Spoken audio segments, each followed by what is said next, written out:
Good morning बच्चों। तो third year आज जो ये सेकेंड यूनिट चल रहा है फोटो केमिस्ट्री, जो आपका एक्चुअल तो है ये फोर्थ यूनिट, लेकिन फर्स्ट जो मैंने चैप्टर कंप्लीट करा है वो है डाइल्यूट सॉल्यूशन, और दूसरा ये है चैप्टर आपका प्रकाश रसायन या फोटो केमिस्ट्री। तो प्रेजेंट ये थर्ड लेक्चर है। पहले और दूसरे लेक्चर में मैंने कवर करा है इंट्रोडक्शन पार्ट और साथ ही लॉज ऑफ फोटो केमिस्ट्री। अब उस वहाँ पर हम शुरू कर चुके थे कि क्वांटम यील्ड क्या चीज़ है, क्वांटम यील्ड या क्वांटम लब्धि या क्वांटम दक्षता। तो क्वांटम यील्ड क्या है कि जो भी मॉलिक्यूल क्रिया कर रहे हैं, रिएक्शन कर रहे हैं, उनकी संख्या और साथ ही कितने फोटोन अवशोषित हो रहे हैं, इन दोनों के बीच में रिलेशन ज्ञात करने के लिए जो टर्म यूज़ करते हैं वो है क्वांटम यील्ड। यानी कि क्रिया करने वाले अणुओं की संख्या और अवशोषित फोटोन की संख्या में संबंध ज्ञात करने के लिए जो पद की ज़रूरत हुई, किस टर्म की ज़रूरत हुई, और वो उस टर्म को हम कहते हैं क्वांटम यील्ड या क्वांटम एफिशिएंसी कहते हैं। तो अब एक्सपेरिमेंटली हम क्वांटम यील्ड को कैसे निर्धारित करें, तो experimental determination of quantum yield.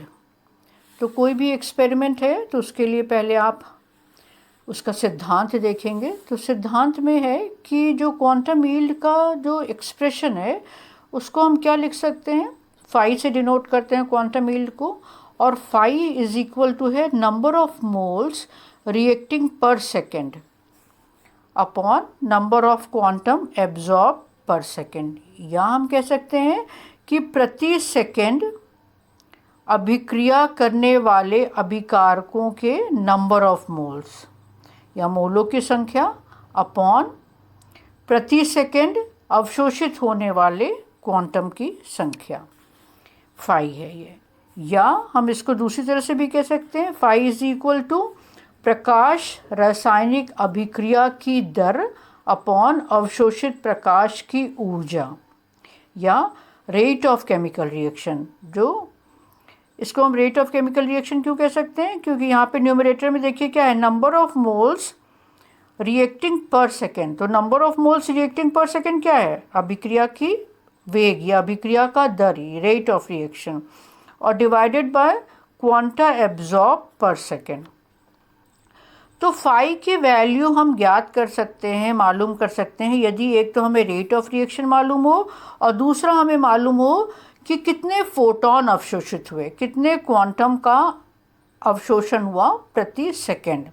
तो इसका मतलब दो चीज़ हमें ज़रूरत है फाई को ज्ञात करने के लिए, एक ये जो रेट ऑफ रिएक्शन है और दूसरा है डिटर्मिनेशन ऑफ मतलब नंबर ऑफ आइंस्टीन की ज़रूरत है या फोटॉन्स की ज़रूरत है या लाइट की इंटेंसिटी की ज़रूरत है। यानी कि इन दो चीज़ों ये हमें मालूम हो जाए तो हम फाई को डिटर्मिन कर सकते हैं।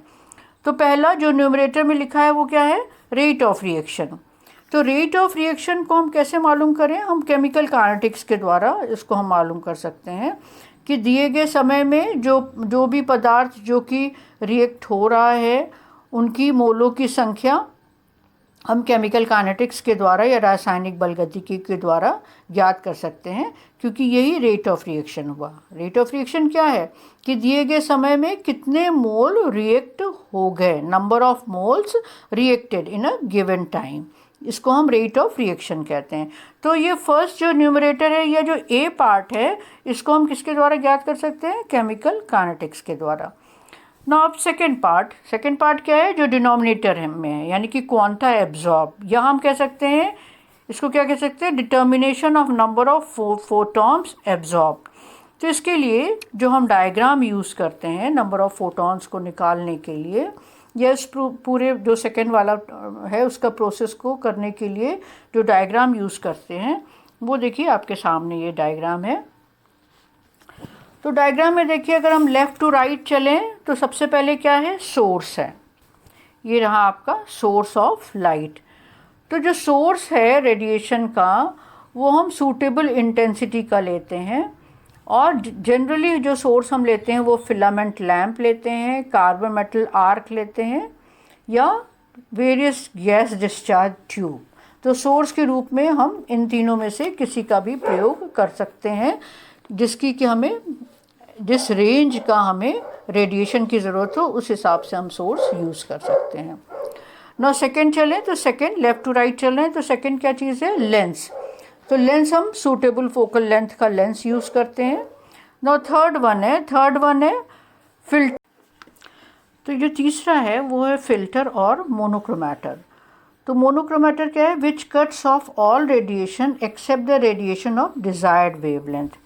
यानी कि जो अनिच्छित विकिरण है, जिनकी हमें ज़रूरत नहीं है, वो तो ये मोनोक्रोमैटर उनको तो एब्जॉर्ब कर लेता है और केवल डिज़ायर्ड वेवलेंथ वाली रेडिएशन को अपने थ्रू होकर जाने देता है, यानी कि उत्सर्जित कर देता है, जो आगे की तरफ डिज़ायर्ड वेवलेंथ की रेडिएशन आगे की तरफ बढ़ती हैं।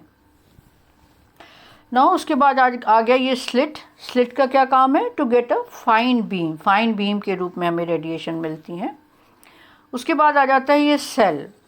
तो cell is placed in a thermostat and containing the reaction mixture. ये जो सेल है ये एक थर्मोस्टेट में रखा हुआ है जिसमें कि रिएक्शन मिक्सचर रखा जाता है। The cell is made up of glass और क्वार्ट्स। जो सेल का मटेरियल है वो ग्लास का बना हो सकता है या क्वार्ट्स का बना हो सकता है। And has optically plane windows for entrance and exit of light. अब आप देखिए यहाँ पर ये जो जगह है, ये और ये जगह, इसके द्वारा क्या हो रही है, रेडिएशन एंटर हो रहा है और इधर से रेडिएशन निकल रहा है। तो ये ऑप्टिकली प्लेन विंडो है जिसके के द्वारा रेडिएशन लाइट एंटर होती है और लाइट निकलती है। अभी जो ग्लास है is used only if the wavelength of the light use lies in a visible range. Glass को हम कब यूज़ करते हैं, जब हम विजिबल लाइट का यूज़ करते हैं।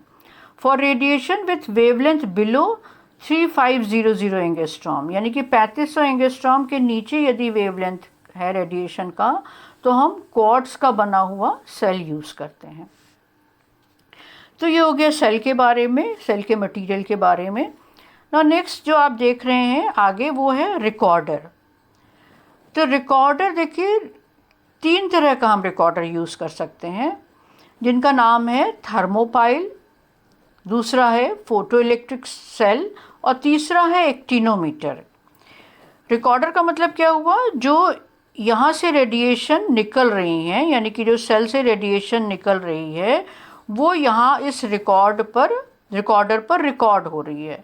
तो रिकॉर्डर हम 3 तरह का यूज़ कर रहे हैं, thermopile, photo electric cell and actinometer.